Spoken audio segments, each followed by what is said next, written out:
Banyak yang tak tahu kalau Cianjur, Jawa Barat ternyata juga terkenal dengan manisannya. Bahkan toko manisan tertua di Jawa Barat ada di Cianjur. Toko ini juga jadi langganan keluarga presiden dari Presiden Soekarno sampai Presiden Susilo Bambang Yudhoyono. Lantas, apa rahasia manisan Cianjur masih bertahan sampai sekarang? Kan ada nyanyiannya tuh, persahabatan bagai kedondong gitu kan.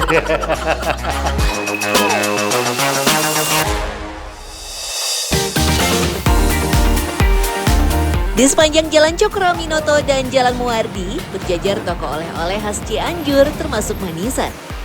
Lihat deh, toples-toples kaca berisi manisan aneka rasa dengan warna cerah menggoda dipajang untuk menarik para pelancong dari luar kota. Toko manisan di Jalan Cokroaminoto ini sudah ada sejak tahun 1950 dan merupakan toko manisan tertua di Cianjur. Sekarang, toko yang dulu hanya menjual manisan buah pala dan mangga ini sudah dikelola oleh generasi ketiga. Dan yang membuatnya spesial, toko manisan ini adalah langganan keluarga presiden loh. Sebenarnya dari awalnya sih terkenalnya tuh pertama kali itu dari istri almarhum Presiden Soekarno yang kedua, Ibu Inggit. Ya betul. Terus habis itu ke presiden berikutnya ya, Iya, terakhir SBY. Betul, yang terakhir SBY.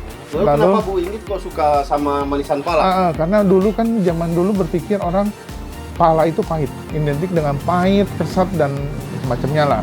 Lalu nenek saya bikin dijadikan manisan, Bu Inggit mungkin penasaran mungkin. Almarhum penasaran, dia coba ternyata suka. Jadi karena tadinya keset jadi manis. Iya, betul. Tadinya benci jadi suka. Betul Kayak cinta sekali. saja, ya. Betul. Kan itu Bu Inggit. Kalau presiden SBY apa? Kalau SBY kebetulan kita udah ada Mangga dan Salak. Mangga Bestseller. Salak. Oh, bestseller Emang sih. bestseller kita. Beliau kebetulan emang sukanya Mangga Salak. Lalu, kenapa sih di Cianjur banyak penjual manisan? Begini ceritanya Secret Lovers. Dulu, Cianjur banyak kedatangan orang Tionghoa yang mulai menanami lahan-lahan kosong dengan pohon mangga dan murbei yang produksinya melimpah pada tahun 1950-an. Karena buah mangga dan murbei banyak yang berjatuhan dan membusuk, para keturunan Tionghoa mencoba mengawetkan buah-buahan dengan merendamnya dalam campuran air, gula, dan garam. Awalnya, manisan merupakan makanan masyarakat menengah ke bawah. Tapi sekarang, semua orang dari berbagai kalangan malah menyukainya. Dan kini ada 3 jenis manisan Cianjur, yakni manisan basah, manisan kering, dan manisan setengah kering. Kalau kita bedanya dengan asinan, kalau asinan tuh pertama, asinan tuh dari Bogor, kita Cianjur manisan. Kedua, kita nggak pakai cuka. Oh, bedanya nggak pakai cuka ya? Dan nggak pakai sayuran, kan mereka pakai sayuran. Dan kita cuman manis pedas aja. Manis pedas saja ya? Betul sekali. Berarti ini cabai doang, nggak ditambah apa-apa? Enggak, kita cabai dulunya kita pakai gilingan. Cuman berhubung tidak efektif dan memakan waktu agak lama, sekarang kita blender aja. Dari jauh dah. Dulu toples kacanya ditutup rapat, namun sekarang kebanyakan pedagang manisan Cianjur tidak menggunakan tutup toplesnya, diganti dengan saringan karena ada lubang udaranya. Membiarkan terjadi pertukaran udara dari dalam toples keluar sehingga manisan jadi awet. Desa Sukamanah, Kecamatan Karangtengah adalah salah satu produsen manisan di Cianjur. Warga kampung sini terkenal ahli membuat aneka manisan buah. Dulu hanya ada manisan buah pala, mangga, dan murbei. Namun sekarang sudah banyak jenisnya. Ada manisan kedondong, salak, ceremai, pepaya, dan nanas. Bahkan sekarang tidak hanya ada manisan basah, tapi juga ada manisan kering yang jauh lebih awet dibandingkan dengan manisan basah. Itu kenapa sih orang Cianjur tuh pintar-pintar bikin manisan itu kenapa? Satu pernah bekerja ya sama orang Tionghoa, belajar dulu lah intinya, kerja dulu baru bisa. Oh gitu? Iya. Jadi belajarnya dari orang Tionghoa ya? Orang Tionghoa. Terus yang dipelajarin apa? Katanya dulu bungkusnya pakai bukan plastik loh. Daun jati itu dulu sejarahnya gitu. Awalnya Ruslan bekerja di toko manisan tertua di Cianjur. Setelah mendapatkan ilmu dari anaknya Nyonya Tan yang merupakan pelopor pembuat manisan di Cianjur, ia membuka usaha sendiri. Ambil lagi.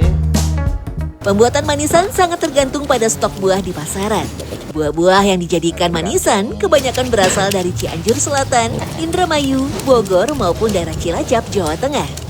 Manisan yang dibuat harus dari buah yang muda karena saat dibelah, bijinya lunak, dagingnya tak berserat.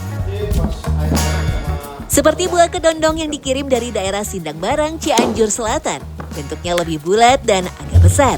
Tekstur dagingnya pun lebih renyah, berbeda dengan buah kedondong dari Cilacap yang lebih kecil dan daging buahnya berwarna lebih hijau. Ini kan namanya manisan bukan asinan. Ya. Kenapa harus pakai air garam ini? Biar awet, Biar awet. Ya, biar tahan lama. Nah, kan ini nanti jadi asin, kan bukan ikan asin.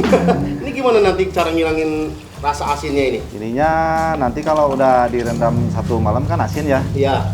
Nanti dicuci sehari, direndam dulu pakai air tawar. Gitu. Nanti habis itu dikasih gula kalau udah bersih. Oh, Nanti gitu. keluar asin sama asemnya hilang. Rasa sepat dan pahit dapat dihilangkan dengan direndam dalam air garam dan kapur sirih selama 1 hari 1 malam. Air garam juga membantu menjaga tekstur keras pada buah agar tidak lembek saat direndam larutan gula. Inilah kunci membuat manisan yang teksturnya lebih renyah. Sejak dulu, garam merupakan pengawet alami yang mencegah pertumbuhan mikroba agar tidak cepat basi. Setelah direndam air garam, buah dibersihkan dengan air, lalu direndam kembali dengan air gula selama 1 hari. Ini proses pemberian air gula yang kedua. Yang pertama tadi setelah udah dicuci, baru dikasih air gula untuk membersihkan garamnya. Nah, kalau ini fungsinya untuk memberikan rasa manis pada buah manisannya. Ya pastinya kan ada yang mau pakai pewarna makanan juga boleh, ada yang original gini juga boleh ya. Yang pasti ini harus sesuai takaran yaitu 8,3 gram untuk 1 ember ini. Terusnya nih Kang ya, aduk ya.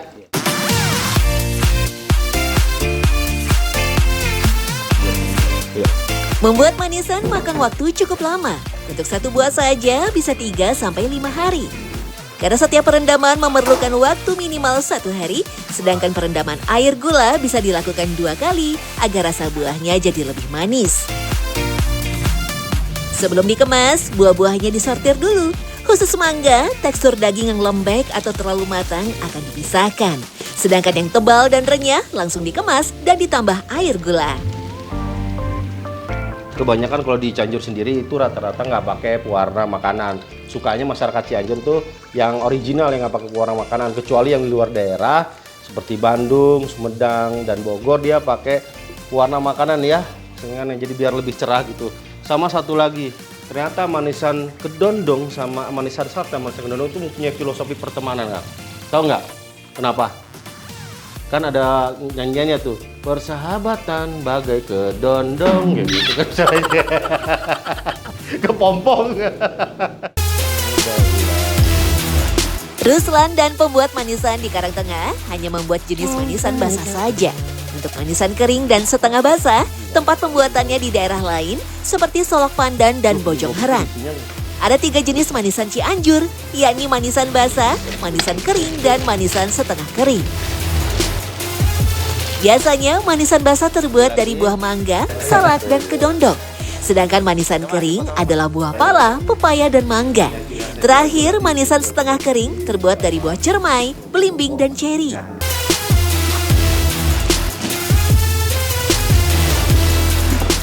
Manisan yang sudah diberi air gula dan dikemas plastik, selanjutnya dimasukkan ke wadah kaleng bekas minyak. Yang unik kalau di manisan Cianjur ini, tempat penyimpanannya itu nggak di wadah toples ya, tapi di wadah kaleng kayak gini ya. Kaleng kayak bekas minyak gini kan. Iya, iya. Nah, ini kenapa kok ditaruh di sini sih, Kang? Itu untuk menjaga kebocoran, biar nggak kesana kesini walau kalau bocor itu. Oh gitu. Ya aman gitu. Mau ditumpuk 1, 2, 3, 4, 5 aman. Aman ya. Jadi Ya. Selain itu ada fungsinya lain nggak? Mungkin buat awet atau gimana? Nggak ada. Jadi hanya biar nahan Untuk bocor bocor aja. dan biar kuat aja ya. Ya. Terus kan kalau yang beli banyak bisa tumpuk sampai ke atas. Manisan di dalam kaleng akan dikirim ke Cianjur dan daerah luar Cianjur seperti Bogor, Jakarta, Bandung, Garut, dan Tasikmalaya. Soalnya dengan pengemasan menggunakan kaleng, jarak dan perjalanan jauh tidak akan jadi masalah. Karena manisan akan tetap awet dan dipastikan tidak akan bocor dibanding plastik kemasan. Manisan Cianjur bukan sekedar cemilan, melainkan bagian dari identitas kuliner lokal. Manisan Cianjur merupakan perpaduan budaya, kreativitas, dan ketahanan usaha kecil dalam memanfaatkan bahan baku lokal. Tak heran, manisan Cianjur tetap digemari lintas generasi dan menjadi simbol keramahan khas daerah Cianjur.